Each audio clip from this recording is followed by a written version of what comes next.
everyone, welcome to my podcast. My name is Jackie K, and this is Sipping with Jack. On this episode of Sipping with Jack, we'll be discussing unpopular music opinions, because I know we all got some. Also, we'll be highlighting the cocktail of the podcast, which is a passion fruit delight cocktail. This is a yummy and strong party drink that is perfect for your Labor Day weekend barbecues. Now let's get sipping. The funny thing about unpopular music opinions, or just unpopular opinions in general, I'm gonna be honest, they're not really unpopular. Most of us already think about those opinions anyway. But my unpopular opinions are truly unpopular, y'all. Y'all might be triggered. Y'all might be offended. And I said again, your faves ain't my faves. And let's just get into it. So, the first unpopular opinion that I wanted to talk about is Cardi B. And necessarily, I don't dislike her. I don't have any ill will against her. I'm not like a Barb stan where I just cannot mess with Cardi. But honestly, my unpopular opinion is I literally forgot Cardi existed for a long second until the VMAs happened, and now this resurfaced Cardi B and Nicki Minaj beef is happening. I literally forgot who she was. Like, sis, she brought out her first album, and now I'm just like, when they said about Cardi B, like, they started talking about her, I'm like, oh yeah, Cardi B, girl, I forgot about you. I feel like society hyped her up a lot, and I feel like she did meet our expectations, but now she's just another artist. She's not really special, and I hate to say that, and I know some of y'all are going to come for my throat, but like, Cardi's just there at this point now. I don't feel any way about her. I literally forgot she was there. And that's some true tea, y'all. The next unpopular opinion I have, and y'all will be shook about this, and I do not apologize for this. I'm gonna be honest, y'all. I think that Taylor Swift is the most unlikable individual in the music industry. And hear me out for all the Taylor Swift fans or stans, because I know she just dropped her new album. I have not listened to it. Don't actually really care to listen to it. And actually her last album, I think it was Reputation, that came out. I only heard 2 songs because they were on the radio. I didn't go out of my way to listen to it. But the only reason I feel like Taylor Swift is so unlikable, because I feel like she's low-key a narcissist. And she is a bully. So I don't understand how she's so well-liked. I feel like she's manipulated a lot of her fans to think that she's a great individual, this great person, when in reality she is just plays the victim mentality card all the time, and yet she's still a bully at the same time. Mind you, Taylor Swift has been in so many feuds with individuals that it's crazy. And y'all want to say she likable. Okay, I was reading an article where it lists all the feuds Taylor Swift has been in. She's been in 11 feuds since she's been in the game. She's been in so many feuds. She's almost at the same rate as Iggy Azalea, before she came back, because Iggy that chick. Iggy that chick now, but like she wasn't before, so that's another topic.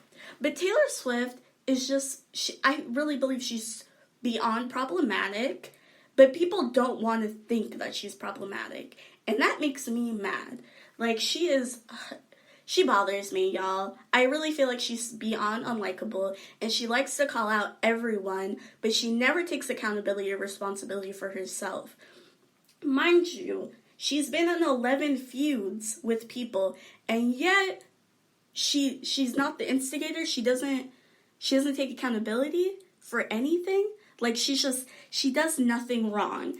And that's what bothers me. Taylor, honey, you the common denominator out of all of these feuds. So you're just telling me everyone just is bullying you for no reason. Which I do believe bullying is a serious topic, and I do believe that it's something that needs to be taken seriously. But with Taylor Swift's situation, I believe that there's something else going on. For example, Katy Perry, who she had a beef with they mended their long-term beef like last year. But Katy Perry did state that Taylor Swift is just Regina George. Like, she's a Regina George. I don't know what that means, but it means something. And then Taylor Swift, did the shady thing of basically lying on Kanye West. And I know some people have their own opinion about that. But she literally started lying on him. Kim Kardashian calls her out, posts that video. And this is never even came back to say, oh yeah, my bad, I was wrong. She basically just kept saying she was the victim. And then had the nerve at the end of it to be like, in 2019, mind you, she's still holding on to this 10-year feud, which I think everyone's over it. Taylor just wants to act like the victim, which is very problematic. But she was quoted in 2019, back in January, saying, "It would be nice if we can get an apology from people who bully us. But maybe all I'll get is the satisfaction of knowing I could survive it and thrive in spite of it." Homie, sis, you're the one who lied on Kanye West, not the other way around. So that's why I don't understand how Taylor Swift is as liked as she is, because she is problematic. She is low-key a covert bully, and she never takes accountability for anything, and it really truly bothers me. And if you are a stan of Taylor Swift, just look into her for 5 seconds. Just think that there's maybe something a little wrong. How many artists do you know that have that many situations or problems with other individuals, and yet they never take accountability for anything they're involved in? Okay, sis. We'll move on. So the next individual I'll be talking about, oh child, is Kodak Black. There is just something about this man that is so unlikable, just like Taylor Swift, but in a different way, because there's actual issues with him and there's problems that surround him versus being a kind of bully victim mentality situation that Taylor Swift has. For example, Kodak Black is just problematic on his own, like on his own accord. He doesn't need anybody else to show how problematic he is, which, it's nice when somebody does bad all on their own.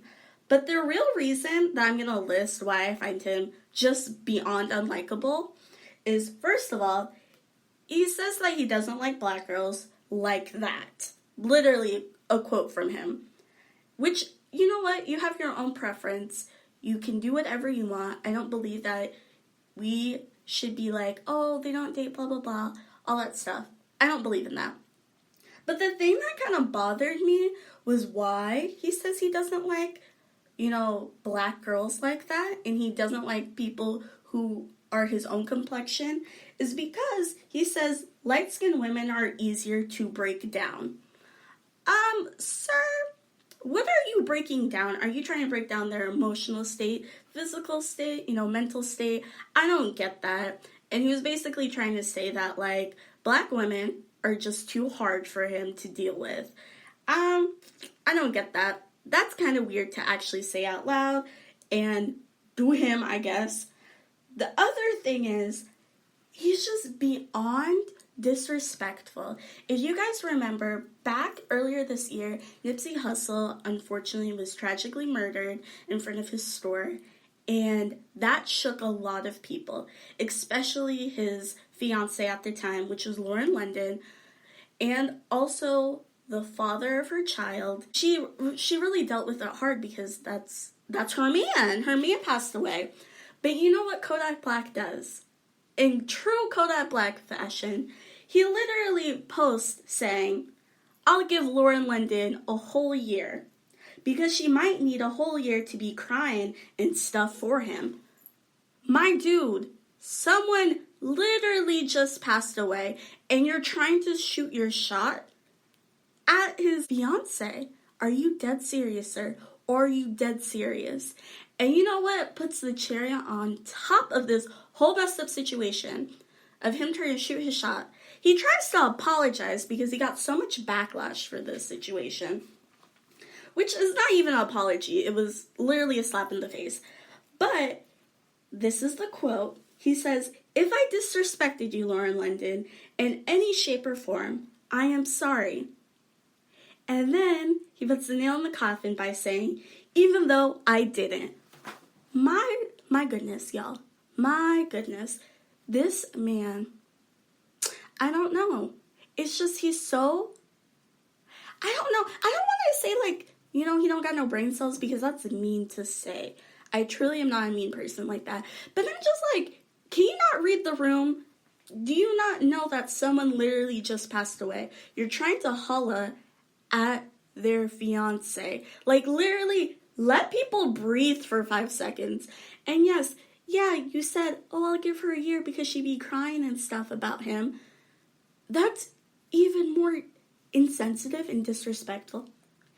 And for him to even say, "Hey, I apologize if I hurt you, but I didn't." Oh my goodness. Oh my goodness. I'm so tired of him. Also, if you guys didn't know, Kodak Black is in jail right now. He's just pled guilty for, I believe, federal gun charges. So he's about to be facing like 10 years in prison, which I don't wish that on anybody, but like, if you do the crime, you do the time kind of situation. And also, he has other cases against him at the time, which include like sexual misconduct. I believe that's what it's called. And then he also has a rape charge against him, which already makes me feel like, why are people supporting him? He doesn't seem like the greatest individual or the greatest person. And I know some of y'all be like, "Oh no, you just mad because they say you don't like black girls." No, I don't care about that, truly and honestly. And if you see Kodak Black, honey, I ain't jealous about nobody. Y'all can have him. And that's facts right there. But let's go on and take our little drink break for the moment. So now, I'll let you guys know how to make a passion fruit delight cocktail.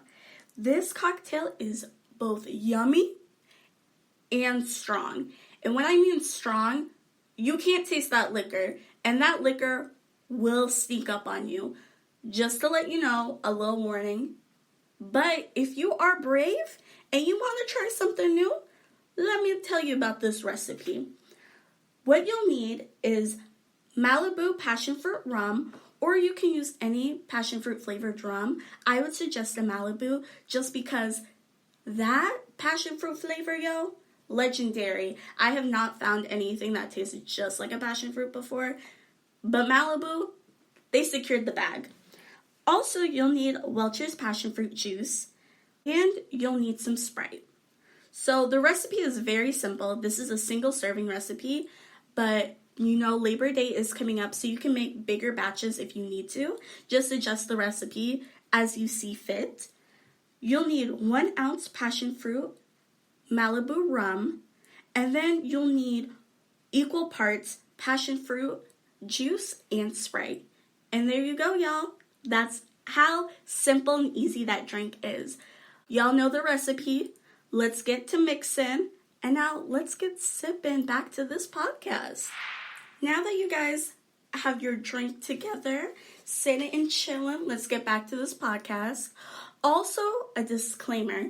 I have been sipping on this drink.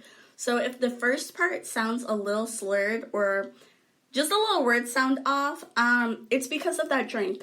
So please proceed with caution drinking that, because it will sneak up on you and you might not know. And I'm at that point right now where I don't know. But let's get back to the next topic. So, speaking about unpopular music opinions, the other unpopular music opinion I have is that Missy Elliot in her Vanguard Award for the VMAs, I feel like it was way too damn late. Maybe I'm the only person that believes that, but I feel like Missy Elliot should have had her Vanguard Award so much earlier than she did. I was actually shook that even J-Lo got a Vanguard Award before Missy, and we all know J-Lo wasn't even singing the first couple of years she was an artist. Homegirl was lip singing, and I know, don't at me, but if you go back to listen to her catalog, you might notice that she sounds a little different. Is because she wasn't singing in the first part of her years being a music legend. I'm just saying, don't at me. Maybe that's my other unpopular opinion. I don't like J-Lo. I don't. I'm sorry. She does have bops, and I will give her that. Like, she has really good bops, and I feel like now she actually sings her music. But in the beginning, J-Lo was not singing her own songs, and she was basically stealing songs from other people, aka Usher, aka Ashanti, my queen Ashanti. Yo, she was out here thieving, and she's better now, I guess. But Missy Elliot, I feel like for her to get her Vanguard Award as late as she did, I feel like they didn't really look at Missy Elliot being that sis. Like, Missy Elliot has changed the game.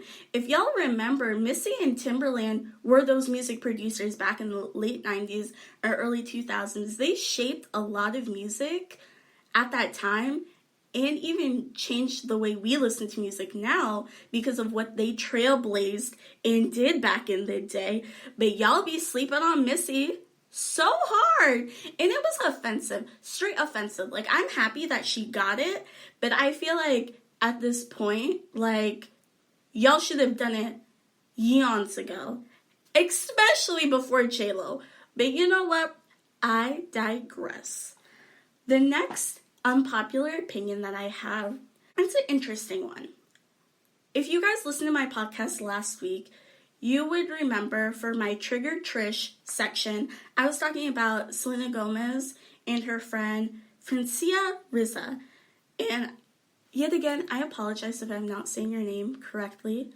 I'm tipsy and I'm not really great at pronouncing names, so I guess that's my answer to what I just said.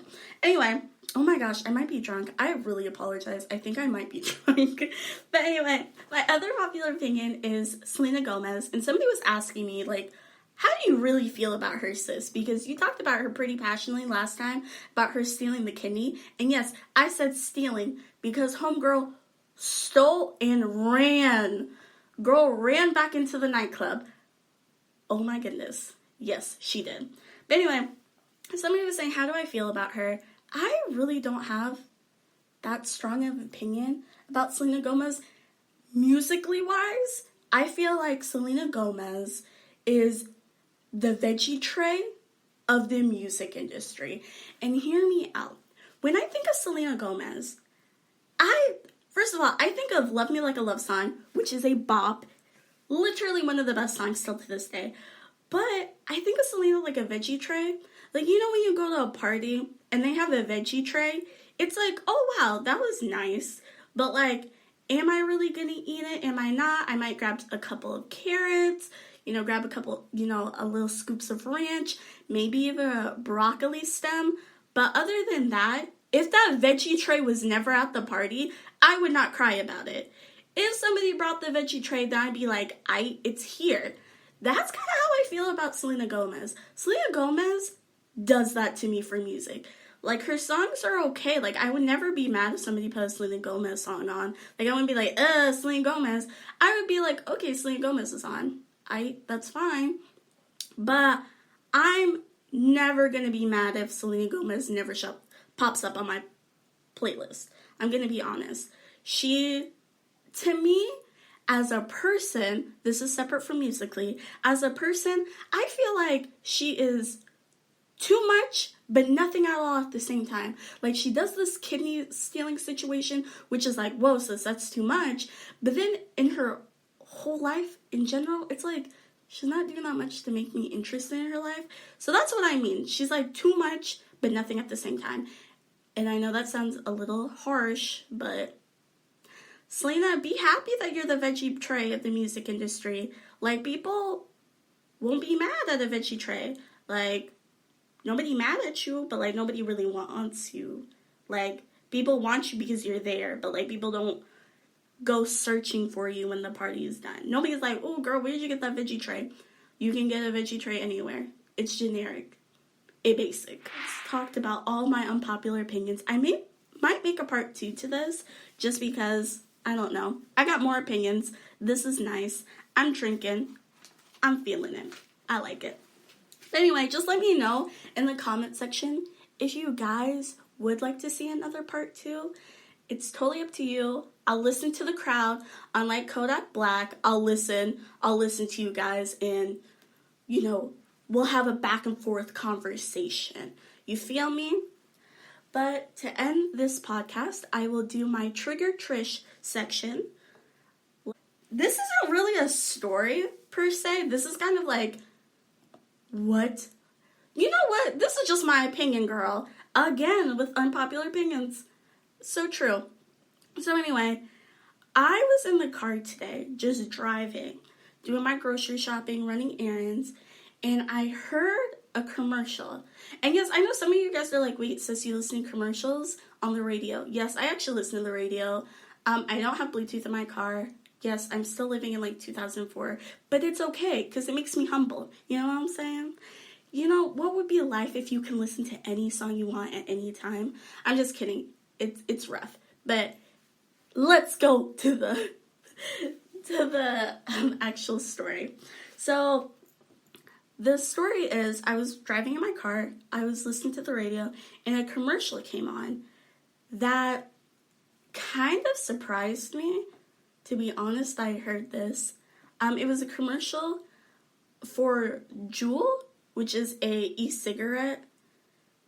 Yeah, it's just an e-cigarette. And it's widely known for being like a gateway drug for teenagers. That's all I've heard. It's like, it's epidemic. All these teenagers are juuling. The first time I heard about juuling, I thought it was an actual drug until someone's like, no, it's an e-cigarette. So I'm like, why is everyone tripping about e-cigarette? Like, until I dug in more about juuling, or just a Juul in general, and I'm like, yeah, there's something seriously wrong about this whole situation.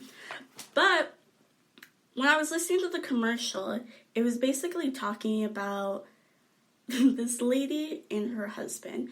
And basically her husband was a cigarette smoker, like chain smoker, like heavy. He would smoke all the time. He would have a puff of smoke around him. Literally, the commercial said he had a puff of smoke always around him. He was like, I always wanted to hang out with my wife, but I always had to be outside smoking a cigarette. So that created a wedge in our relationship. And then she was also saying like, oh, he wasn't barely at our wedding because he was smoking all the time. Like, literally, they made it seem like this dude loves cigarettes more than his wife. And basically, now he has the option of juuling, so now he can be with his wife again. And, quote, the commercial said, I'm literally laughing. The commercial said, thank you, Juul. I can have my husband back. And I was like, wait, what?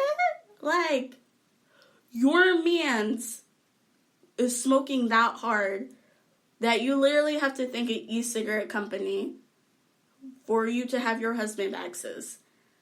I'm shook who you're trying to attract in this target. Like, this commercial confused me because Juul, they've been in trouble for marketing towards teenagers. So that's kind of like why they're, like, I guess, a horrible company. I don't know. Because they targeted towards teenagers. But this commercial shook me because I feel like they were targeting me, like my demographic, my age of individuals. And I was confused because I'm like, no, like, people don't do this. You can't do this. And mind you, this guy was saying he was smoking a pack a day. And he's like, oh, I can take a Juul, puff 2 or 3 times and be good. That literally shows how much nicotine is in a Juul. And that seems hella dangerous. I don't know about you, but I feel like this triggered me to think, like, who was listening to this commercial and thinking, oh, juuling is okay. It saved a marriage. And now he doesn't have to smoke cigarettes that much because he's juuling. But people don't know that you're substituting a cigarette to literally a stronger cigarette. So I looked up a little information about a Juul pod because when he said I cut back from smoking a pack a day to 2-3 puffs, I'm like, yo, my nigga, this Juul must be crazy, like really, really crazy. And I guess I never understood like what the news outlets were doing with this story because I don't have a teenage kid. I'm not a teenager. Why do I care? But now I do care, so I did look it up. So apparently, according to the Juul website, 1 Juul pod is equivalent to 1 pack of cigarettes, or 200 puffs. In general, I was looking up, that's more than what's in a typical e-cigarette. But diving a little more, and not just taking the Juul website information, I found out that a regular pack of cigarettes, just 1 cigarette pack, of regular strength, I guess, I don't know the strength of cigarettes, but a regular pack of normal cigarettes is 24 milligrams of nicotine. That's how much nicotine is just in a regular pack of cigarettes. A Juul pod, which kind of looks like a flash drive, which I didn't know, but it does look like a flash drive. In 1 Juul pod, it has 69 milligrams of nicotine in it. So literally you have 2 packs of cigarettes in a little Juul pod, and y'all hitting that. Like, I'm shook. Like, honestly shook. Here's another fact. With a extra strength cigarette, it contains 3.6% nicotine in that extra strength cigarette, right? A Juul, in comparison, if it was in a cigarette, contains 5% of pure nicotine in it. Y'all, please, if you don't listen to anything of this podcast, please listen. Please do not smoke Juuls. Please do not do anything that risks your health, especially your lung health. Because, sis, I don't know if you know, but you need your lungs to breathe. And I feel like it's a mad whack. Oh my gosh, I sound like a grandma. I apologize. But like, it is not good to be smoking, especially so young. And it's not even you're smoking like regular cigarettes. You're like smoking the crack of cigarettes.